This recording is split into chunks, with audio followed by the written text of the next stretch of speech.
Welcome, everyone, to Howling Coyote. And I'm privileged this week to have Sarah Wright with me, who's a professor of geography at the University of Newcastle in Australia. And she has many credits to her name, and I'll ask her to add anything more that she wants to say about herself. But I'm just really excited to have this conversation with her. So Sarah, say hello and add anything that you want to add. Oh, great. Well, thank you so much. And thanks for having me on the podcast. I'm really excited to have the chance to chat today. I just want to say that I'm zooming in from Gumbaynggirr country on the mid-north coast of New South Wales in Australia. And I want to start by acknowledging the elders past, present and future of this land where I'm zooming in from. It's actually just dawn here because of the time difference. And I can just see the sky lightning outside at the moment. It's a beautiful place. And just to say, this always was, always will be Aboriginal lands that have not been, sovereignty has not been ceded here. Well, how about that? Looking forward to chatting. Yeah. Yeah, and I should add that I'm speaking from the homeland of the Penobscot Nation, and I wish to acknowledge their elders past, present, and future. So, I was just really taken with your paper, More Than Human, Emergent Belongings, a Weak Theory Approach. And I'd never heard of weak theory before. And I found that really interesting.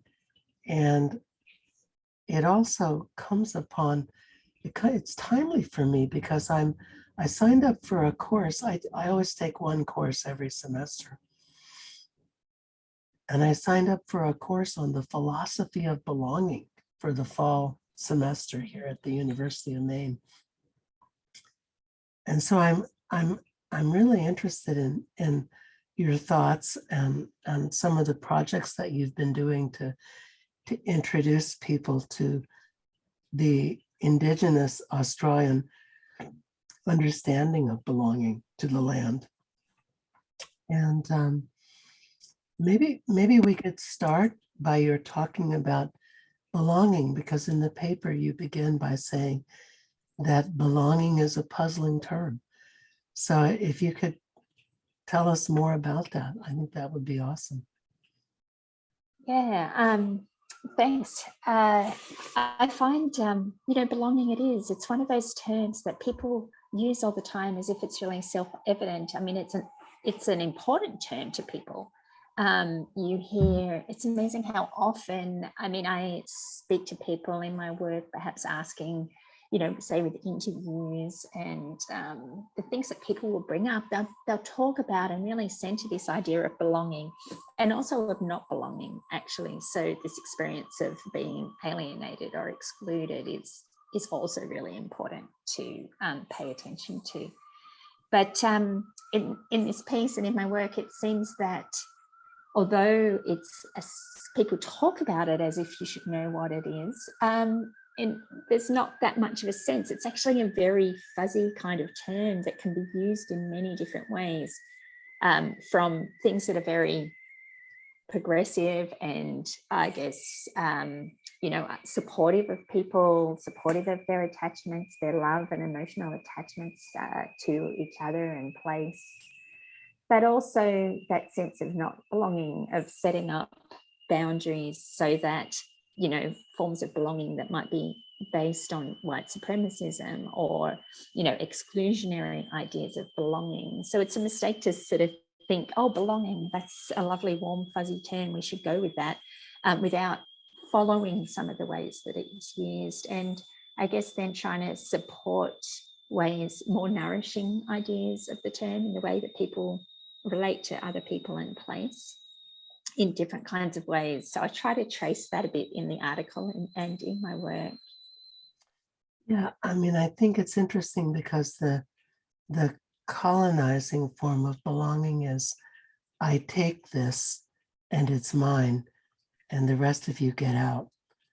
And the indigenous notion of belonging seems to me to be more reciprocal, that I engage in a relationship of reciprocity with the land upon which I live. And it informs me and I inform it, and together we go somewhere. Does that make sense? Am I getting it? It absolutely does, and it resonates a lot with my understanding and my work as well. There's amazing work of Aileen Morton Robinson, who's a Aboriginal scholar from Australia, who talks about possessive belonging. I don't know if you're familiar with that, but it definitely is a very powerful critique of these colonial ways of belonging, and that might be premised, as you say, on ownership, but also exclusionary kind of ownership and taking of land. And so she's really challenging those ideas. And that's a really powerful and important critique, I think, of a non-Indigenous or kind of colonialist understandings of belonging and place, relationships with place. But then, as you say, Indigenous conceptions of belonging open up different ways of relating to and as place. Many Aboriginal people in Australia talk about country as place, country with a capital C, referring to land, seas, skies, people, all the beings and belongings that live in a place, whether seen as sentient or not in a kind of Western conceptualization. And most importantly, the relationships and emotions and senses that create and co-construct people and place together. So it's a very beautiful and important and profound kind of understanding of relationships and belonging to and as place, not creating these separations. And certainly in North America, among the indigenous view is that all aspects of the land are conscious beings, mountains, rivers, lakes, everything. And one of the really interesting things that I've experienced is that mountains walk around. I don't know if that happens in Australia, but here in North America, they move. And I was once at a ceremony in eastern Washington state in the Columbia River Valley Gorge. And I was with some Yakima people. And I said, do you guys know that those mountains move? And they said, oh yeah, they like to walk around all over the place. Don't pay any attention to them. Just don't fix your directions by wherever they are. And then I had the same experience. I was with the Seri people in Baja California, which is Mexico. And there were also mountains that walked around. And I said to them, look, oh, wow, they move. And they said, yeah, they do that. Pay them no heed. So, oh, that's fantastic. Yeah. Yeah, well, I feel like, you know, that acknowledge, or that recognition, that acknowledgement of the agency and the sentience, intelligence of all life, including rocks and rivers and things, is such an important part of belonging. And you know, that talking about mountains, it makes me also think about the importance of sort of understandings of time, where for some things like rocks, for instance, if the movement and the ways that they might move and act, you know, the timescales are so much longer. It's sort of like a rock time, or there's a starfish time that might, you know, the cycles are more quickly going around all the time of a cicada, which is kind of up and out and in such a short kind of burst after laying dormant in the soil for such a long time. These if these things aren't paid attention to, or again in that kind of colonial or Western way, it can seem like, oh well, that rock's not doing anything. Whereas really, if you have the patience and are open to those long time frames, as, you know, in Australia, Aboriginal people have been here for 60,000 and more years, really forever, as long as the land has been here. So seeing those kind of movements and those kinds of communications from non-human beings, it's an attentiveness to it. The different kinds of time scales. Yeah, and you make me think about the whole notion of Indigenous knowledge, that this way of receiving information from the rocks, from the mountains, from the rivers, that's really dismissed in conventional academia, for instance. And yet it seems so relevant and powerful. And it might be a good lead-in to asking you to talk about weak theory, which I had never heard of before I read your paper. Yeah, I'm really drawn to the idea of weak theory. I think in part because of its insistence on openness then, and just coming off from that conversation we were just having of paying attention to materiality, not being bound in by two dualisms, what's alive, what's dead, what's human, what's non-human, but rather, you know, following and being open to the different kinds of emergences and entanglements that are there.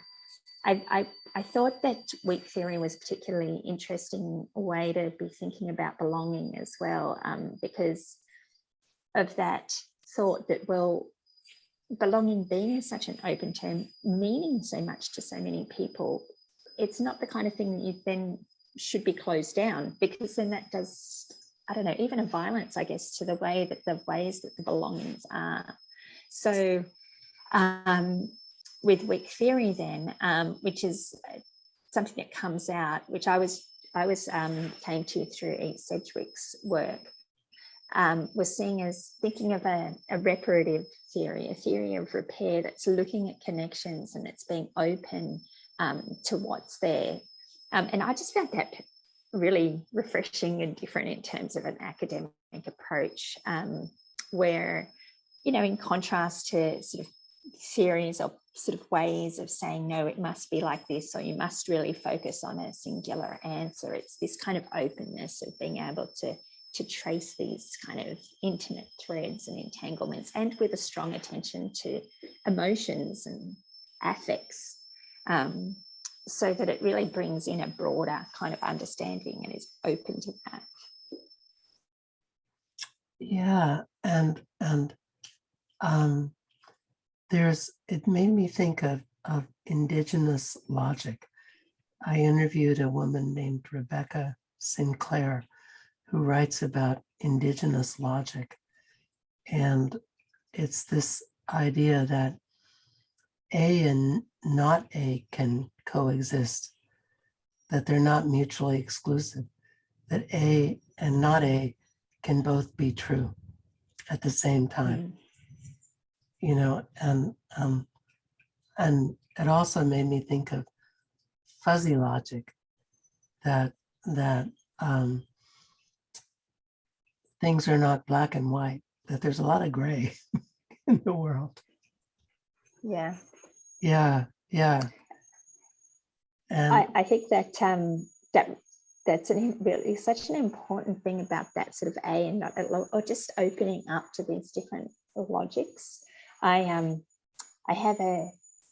did a degree actually in pure maths, as my undergraduate, something that I don't mention too often, and I just because it's not sort of, well, now that I work in very different spaces, but I still find some things that I find very useful. And I, for instance, was doing a bit more work in logic, and it opened up to me how, from a mathematical point of view, you have to set your assumptions as well about logic, and then everything else flows from there.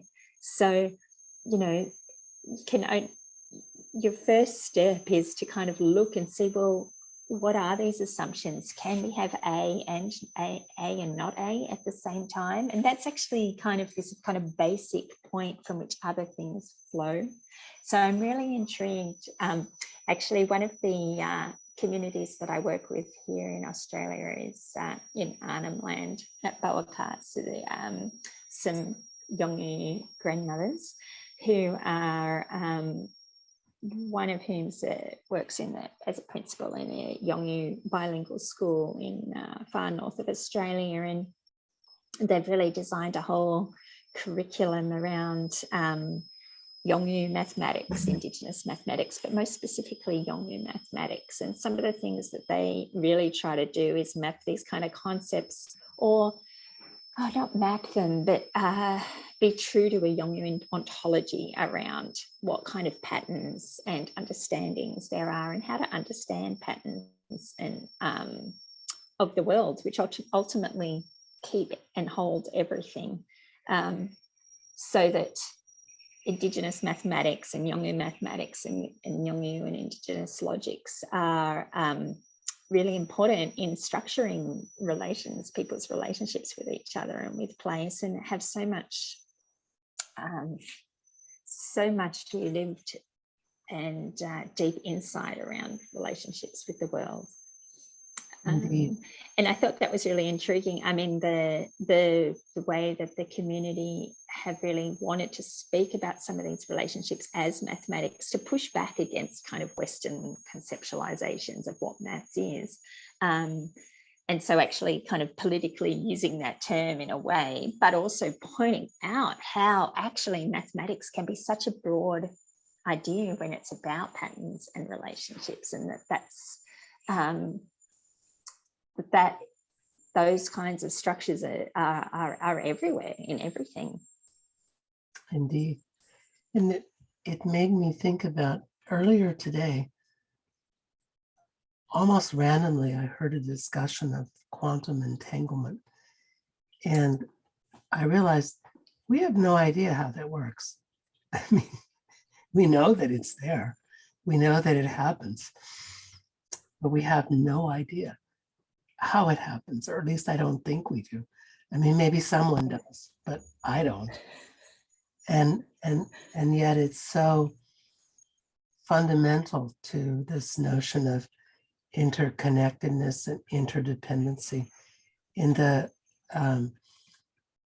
language around here, it's called Netolunkamek, which means interconnected and interdependent.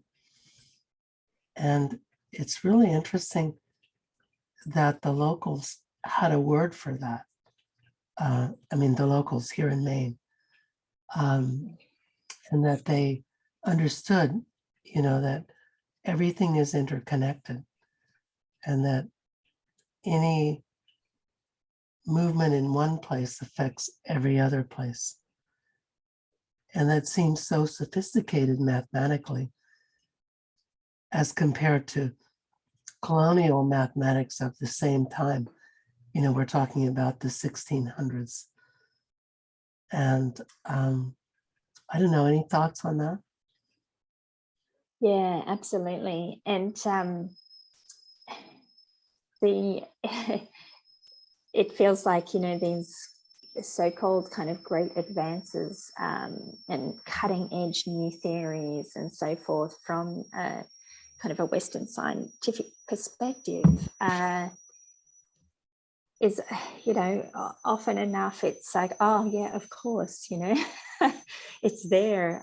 Indigenous people in so many different contexts and are having different concepts about relationality and about more than human agency and about co-becoming and how humans are so intricately bound in their world, and how our very being is made up through relation. So on the one hand, it's sort of, and but I think there is important work pointing out and critiquing that as well. I know in the social sciences, around post-humanism and you mentioned before that that's something that's often not paid attention to in a academic space, but it can also be, you know, like the big new thing to understand. Oh, wow, people actually are related to their environments. Wow, that's just incredibly new, cutting edge and exciting knowledge. I mean, it is exciting, sure, but to think that it's new, or to, I guess, try to claim that territory from certain kind of white, westernized kind of academic spaces is really problematic as well.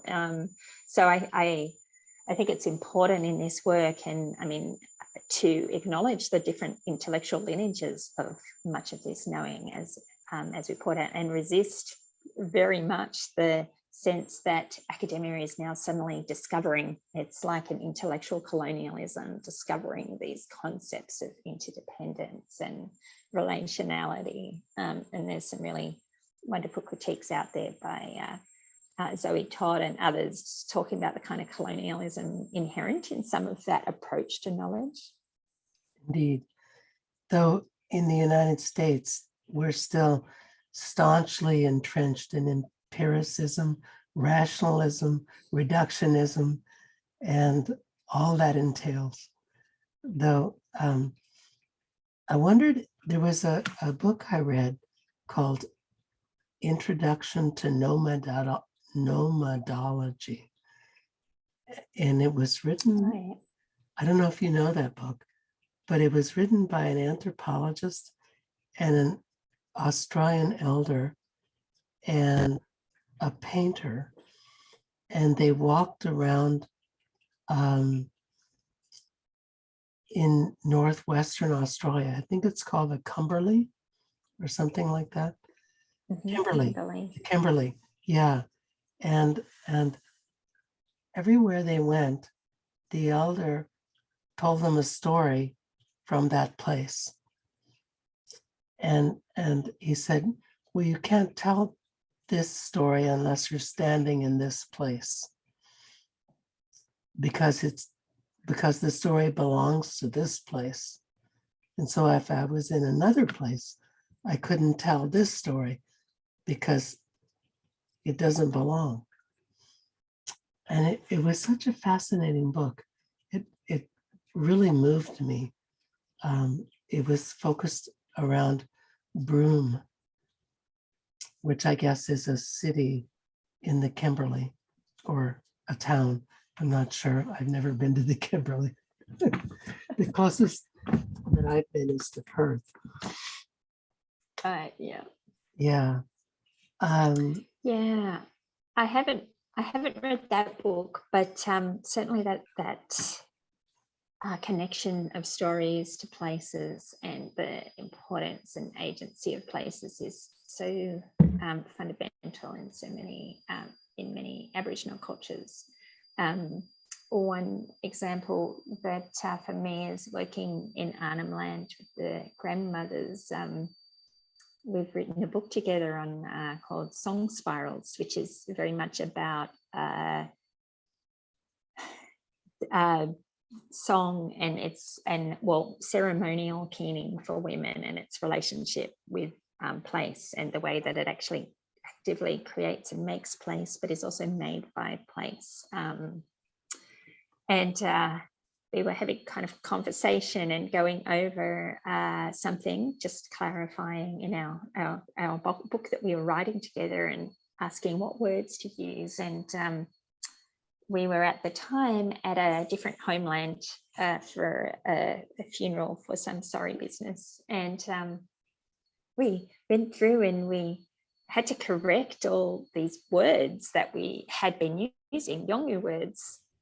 And I was thinking, oh my gosh, who knew we made so many mistakes last time? Thank goodness we're correcting them now. And then at some stage in the conversation, I realized that it was not that the word was wrong. The words were right, but we were in a different place. So there was different right words. Those words were not the right words for the place that we were telling the story in right now. And the appropriate word was the word of that place and of that moiety to be used in that way. So, I mean, it's even the very language of the land and to be used around things like sunsets, you know, that's the sunset of that particular place. So rich and important to be paying attention to those specific connections. Indeed. And I wondered if you could talk a little bit about, you know, the migrant experience, because, I mean, we move around. And I mean, for myself, I was born in southeastern Kentucky. And here I am in Maine, which is the far northeast of the United States. And in some ways, I'm not from here, so I don't fully belong. And in other ways, this is where I live, you know. And when I go to ceremony in South Dakota, I feel so drawn, so connected to that land. And which is potentially, I mean, I have 5 candidates for who was my father. So one of them lived in South Dakota. One of them is Lakota from South Dakota. And I feel so connected to that land when I'm there. And yet here I am back in Maine. So, you know, I'm sort of a transplant. I'm from away, you know, and even though I work with the 5 tribes, and I've worked with them for the past 7 years, I will always be from away. I will never fully belong. And I wondered if you could comment on that. Yeah, I think that's, well, I think, I mean, that's an experience or a feeling that I share. My, you know, my heritage is of being of English, Welsh, and Irish descent, heritage. I was born in Sydney, and then have moved around and now been on Gumbaynggirr country for the last 7 years. And I very much have that sense of, well, knowledge of that kind of, my belonging is, you know, a complex kind of thing, which I'm, on the one hand, I'm a guest, I'm an uninvited guest, and even my presence here is only allowed for or made possible by colonialism and by these possessive belongings that kind of have stolen land in this area, land stolen from Gumbaynggirr people. So negotiating or recognizing that, I think it's, I guess I have thoughts about my sort of belongings, but also a broader thought that I think with the weak theory and belonging and with the work that I've done is a recognition that actually belonging is complex for everybody.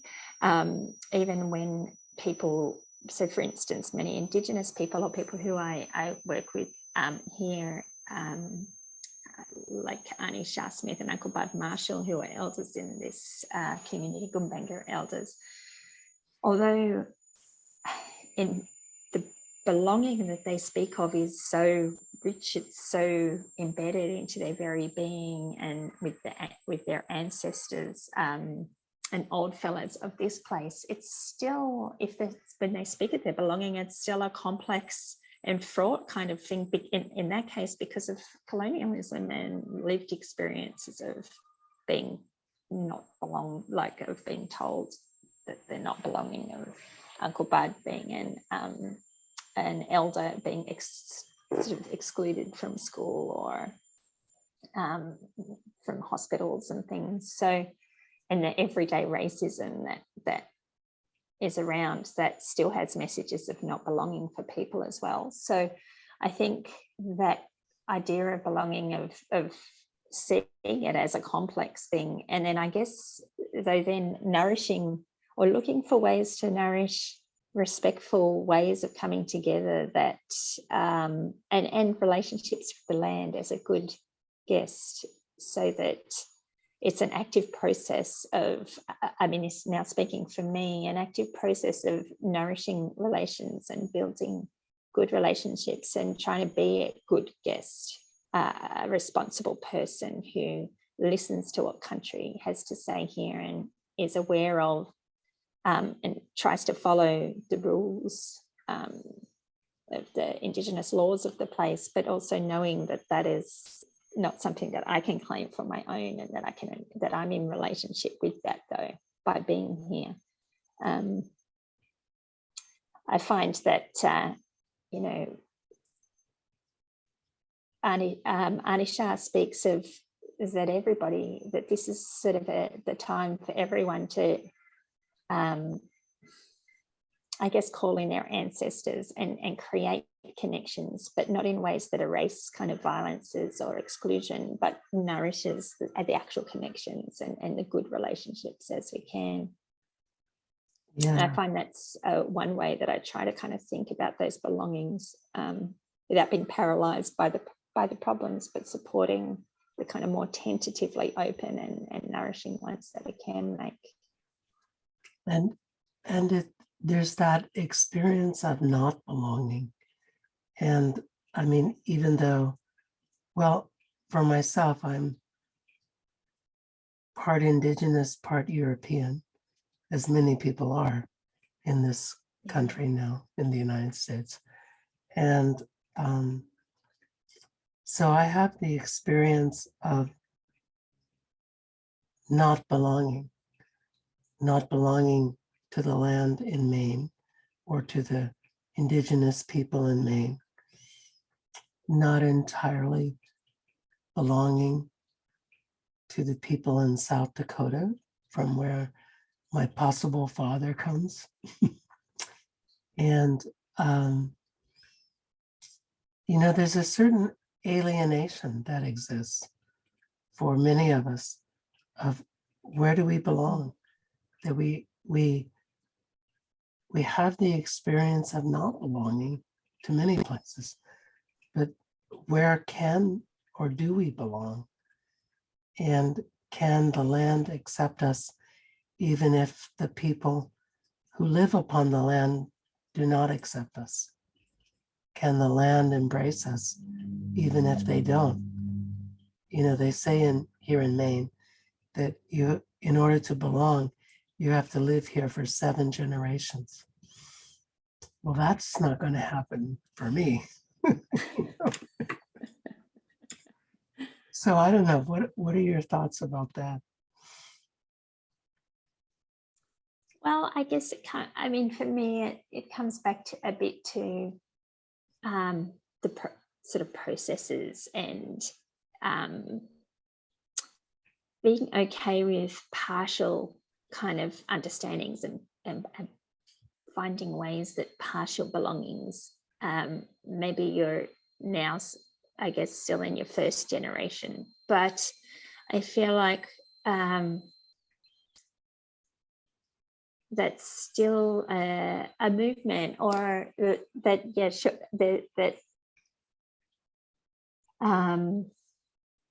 being kind of looking for the kind of partiality of our belongings and being aware that it can't all be kind of complete. I feel like one of the things as well that I think is important is the idea of kind of practices and the doings and beings, so that for me, I find it useful to let go of an idea of completely belonging. And actually doing this research makes me think like, that's not feeling completely belonging is not necessarily a good thing, because I think people who really want to shore up their belonging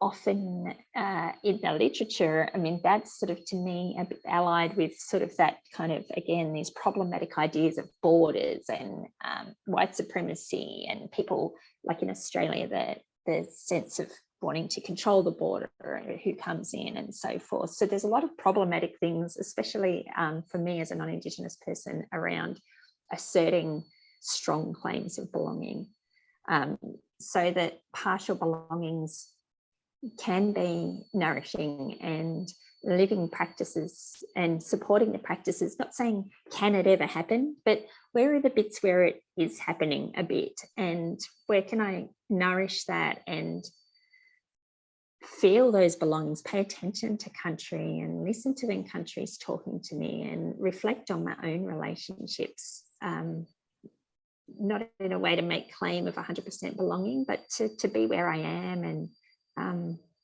and to nourish where I can, both human and more than human relationships. Well, and it draws me to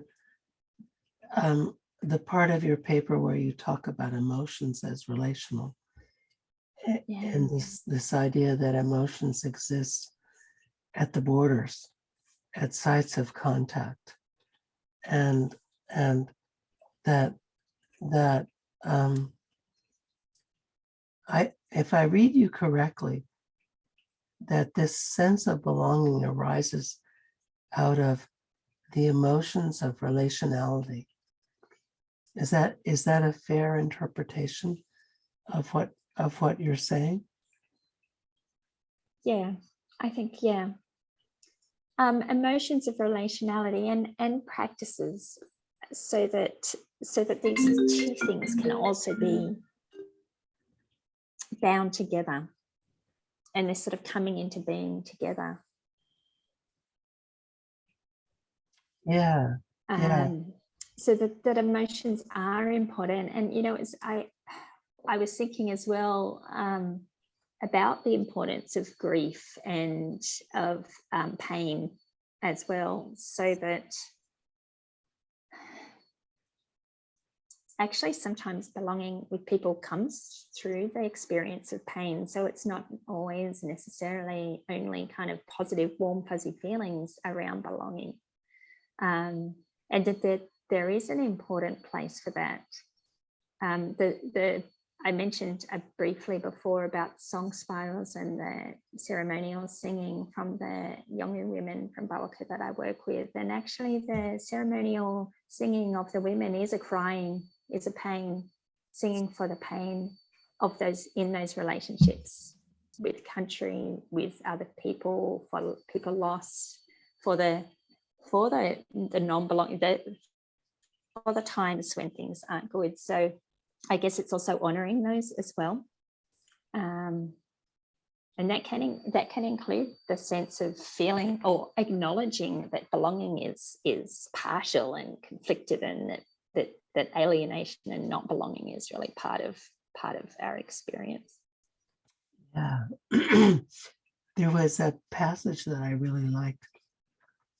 You wrote, "Belonging is an impulse for some sort of attachment, be it to other people, places, or modes of being, and the ways in which individuals are caught within wanting to belong, wanting to become, a process that is fueled by yearning rather than the positing of identity as a stable state. Belonging is both being and longing, as subjects and their belongings desire to connect and reconnect differently. Belonging becomes not only an affective, but a strongly embodied experience." And I found that very powerful, that particular passage. Can you say more about that? Yeah, thanks, Aish. That was great to hear you sort of read that out. I was feeling kind of moved when you were talking, looking outside and thinking it's been a beautiful conversation, reflecting on my own yearnings and my own belongings around it. And I think, I guess, attending to those yearnings and is taking the time and the patience to be with where we are and feeling those kind of attachments. It's a beautiful thing and even in its pain potentially. If we kind of sit and try not to rush through, you know, life can be constructed to not attend to those feelings and those yearnings, those belongings with place, particularly in the kind of Western colonial kind of world of belonging being either around identity or around a job and things, but just to take the time to kind of pause and nurture and attend to those times. And I guess sometimes if there is feeling of not belonging, what is it and why and how to react to it, you know, in a university setting, sometimes not belonging is, or feeling of not belonging is a message that maybe it's time to walk away from that situation because it's not where your yearning is, and that there's something wrong with it. So yeah, the different kinds of ways it can guide and teach us, I guess, those senses of belongings and those yearnings that we do have, the attachments. Yeah, and I was thinking maybe we could turn our attention. I was really taken. It seems like that you include the land as a co-author in your writing. Is that Bawaka country? Is that correct? Yeah, Bawaka. I mean, yeah, I've not seen that before, and that was quite impressive. Can you say more about that? Yeah, so that's the collaboration that I've been talking about with grandmothers from Bawaka country, Laklak Buruwang, Wichilili Ganamba, Garakiwai Ganamba Stubbs, and Bambapoi Ganamba are the sisters who I work with, particularly there. And then two other non-Indigenous academics from down south Macquarie University, Kate Lloyd and Sandy Suchet Pearson. And together we work for, I guess, coming up on 20 years together now. And we started co-writing collaboratively. At first, doing the co-authorship list of all of our names of the humans. And then I guess at some stage along there, one of the things that, you know, we're really trying to do is attend to the messages and really the knowledges of country, like we've been talking about, the ways that, you know, there we are writing about weaving, but how can, when you're weaving, you're getting taught by the materials, by the pandanus, you're guided by even what to talk about by where you are and by the weather, these kind of the teachings that come, and even to the authorship of the paper, what topics are discussed, how are they discussed, what learnings have been given and shared onwards, that we had the idea. It was actually Sandy who then asked my mom was, oh, should we be putting, you know, recognizing country in some way as an authorship? And, you know, of course I was like, oh yeah, of course, oh my God, we should, of course, that's the owner. So it was not so much like, again, that idea of sort of quote unquote discovery. It was just sort of more like, yeah, all along that is so obvious that should have been done, but it does take a bit of a shift out of that westernized mindset to think about doing it, because we're so kind of, I don't know, acculturated into, of course, an author is the human, that's who we're talking. So it's been it's been something that we've been doing for quite a while now, is acknowledging Bawaka country, and, you know, constantly looking for the ways that Bawaka does hold and guide and write and teach and lead that research collaboration and the specific writings and papers that we do. And yet at the same time acknowledging that humans are part of country as well. So it's not separate, that we're being taught by something separate, but rather through those relationships, through this kind of co-becoming. And another paper of yours that I read was Co-Becoming Bawaka Towards a Relational Understanding of Place Space. And I thought it was so intriguing. You say we invite readers to dig for gunguri, which are yams, added with bawaka. And in so doing, consider an Indigenous-led understanding of relational space, place. And that whole notion of encountering and interacting with the land is so non-academic and yet so powerfully academic, I might say. Yeah. You know, and I was just really taken with this notion of digging for yams. And I wondered if you could say more about that. Yeah, and I mean, we try in the writing to remain true as far as possible to that, in that it's not like a kind of construct or a metaphor or something. It really is the digging of yams, and to the learnings and guidance and feelings and beings and doings that come about at that time, sort of processes to actually, structure the conversation and structure the yarn, as people would say in Australia, the discussion. So it's a more than human and very embodied experience. And then what does that tell you? Sometimes when, just the practice of writing something, you sit down and go, oh, what do we start with? What goes where? How's this should be structured? And, we try to be like, oh, we'll throw that out, that head kind of structure plan thinking, and just trust, go with Ganguri, or go with what's being taught, what's being taught on that day, what's the sand doing, what's the Ganguri doing. Actually, that was in terms of the evolution of trying to push this around into academia, that paper was quite an important one, because I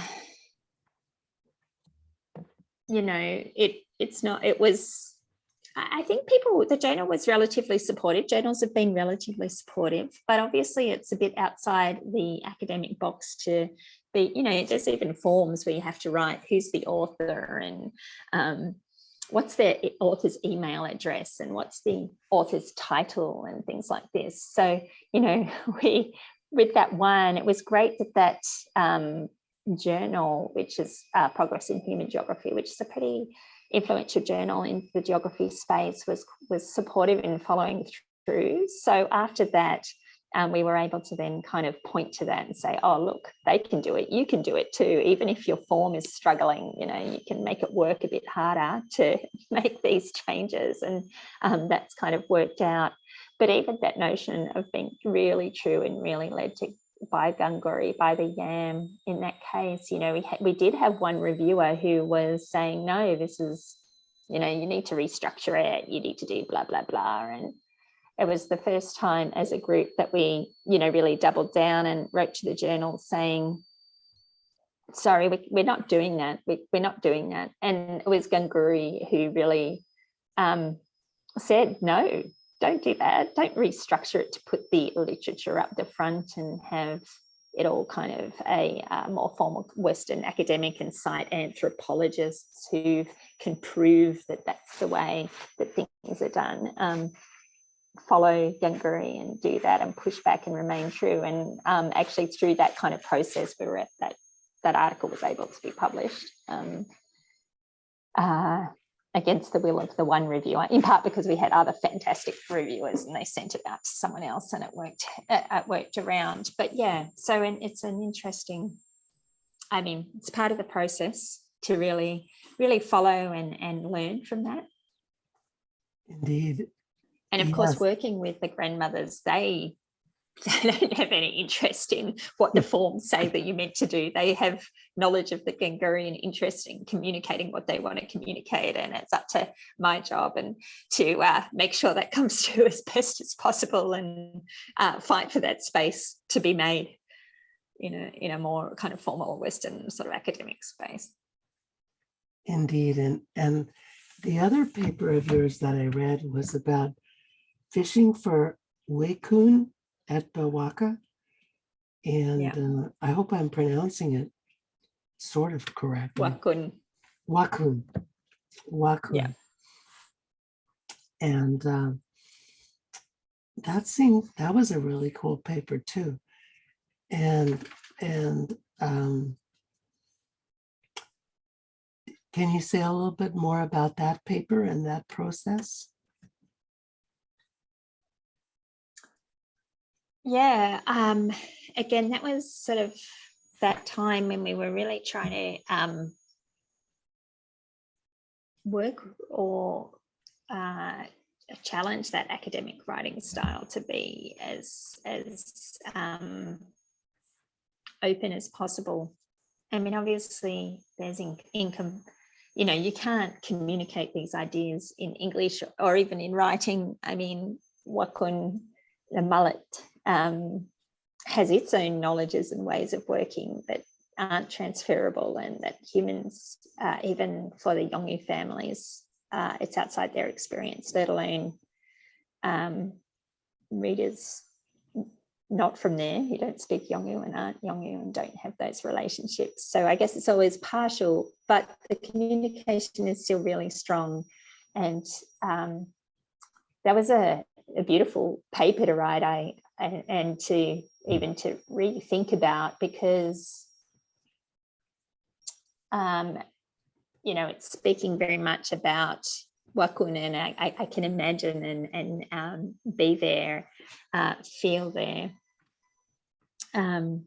It's speaking really about that those ideas of relationality, people as place, but also the authority of country. Country has authority, both as an author, so authority, but the sovereignties and knowledges of more than human beings in country, to honour those agencies, to listen and attend to those agencies and help them guide behaviours, whether it's in research behaviours or any kind of relationships that we do have in the world through our co-becoming, the sense that we emerge through those relationships, and those need to be attended to.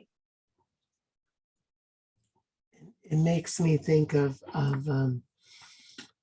I have a couple friends who live on an island in the north of Australia called Mullumbimby. Do you know that island? Yes, I know where that is. Yeah, And so their names are Shadow and Lily, and Lily holds the record for spearing barramundi on the island, and Shadow has amazing stories of hanging out with crocodiles. And when I sit with them and I hear their stories, I feel so immersed in their sense of belonging to that place that holds all those things that emanate from that place. The barramundi, the crocodiles, the spears, all of those things. And there's a sort of envy because I can never be of that place, that I can only participate from a distance in their sense of belonging to that place. And I don't know, does that ring a bell for you? Can you say anything more about that? Yeah, I mean, both to the strength of the belongings that the family up there have, and I mean, there's also the layers as well of the stories and the songs and the song lines of the ancestral belongings is something that I reflect on as well, to think, oh, imagine having the ancestors of the place where you are be your ancestors back untold generations in that place, and to have those songs and those stories still be living on the land where you are. So that's the depth of those connections. And just as an aside, the just incomprehensible greed and arrogance and blindness of colonizers to not see that, or to ignore it, and to speak of an empty land and terra nullius as they did in Australia. It's unbelievable. But yeah, my relationship to that, I guess I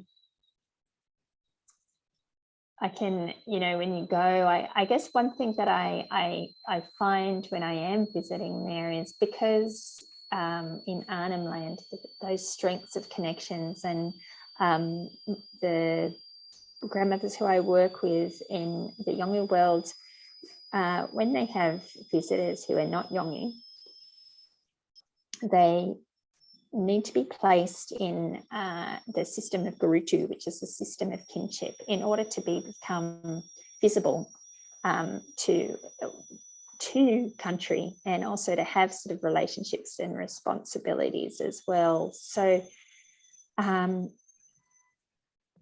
they place everyone, including me, into this system of kind of kinship, which is, you know, not about suggesting people or are the same or anything like that, but it is it does mean that there is a guidance of how to relate as a guest, but also as connected, because ultimately everyone is connected, and there is these kind of belongings and relationships. And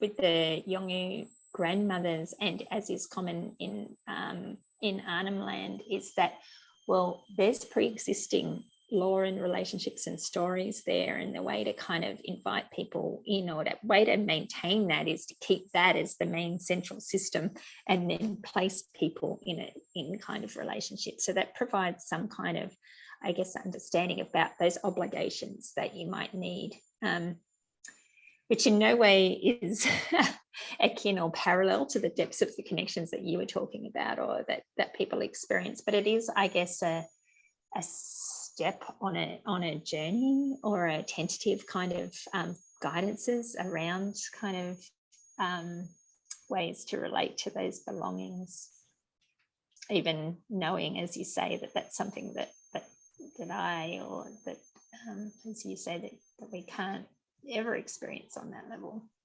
Yeah. But of course there's, I mean, the traumas of colonization as well that are there as well as part of that too. I mean, not to sort of romanticize either.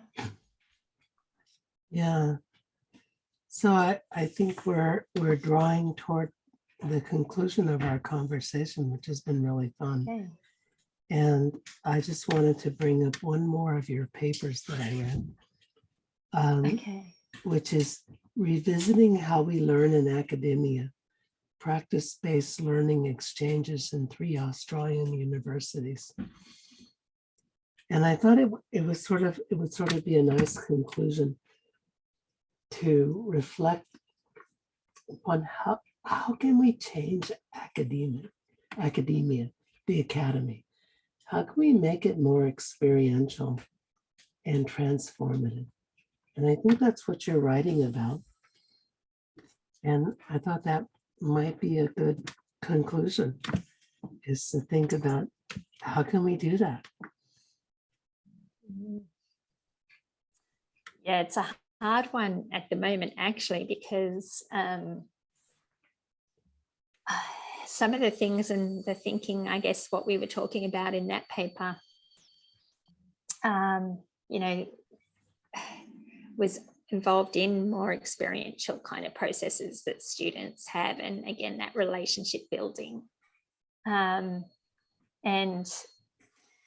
certainly that's an important part of it still, but I'm also aware that since that paper was written, there's been the pandemic and, you know, the sort of big changes and restructuring in the university sector here in Australia anyway, where things are tighter and tighter kind of financially, and the sector is heinously underfunded. So, you know, some of these things, they take time and they take support, and it's almost, well, the struggle to change the momentum from back to be moving back towards more experiential and practice-based understandings and taking the time with students. It's yeah, it's in a challenging space right now. Indeed. And the same thing is happening with us for other reasons, or similar reasons, or both. Yeah. Well, although I don't want to end negative, so let me just say that I do think that the students are really, a lot of them are very open and interested and hungry for that. So and there still are important openings and relationships and learnings that are coming through. So it's a big thing to shift it back, but there is hunger there from people. So just to end on a slightly more positive note, because it's not all about the recalcitrance of the university, it's also about the openness of people to make change. And I think there's openings there. Very good. Well, I want to thank you for joining me, and it's been really fun, and I hope that we may have further conversations in the future. Absolutely, and thank you so much. What a beautiful way to start the morning. It's been such a pleasure to speak to you. I can now report that the sun is up here in Australia. How about that? We've been through the dawn. It's time to get up. Yeah, well, the sun is still up here, but it's going down. It is heading down. Yeah, there we go. Yeah, all right.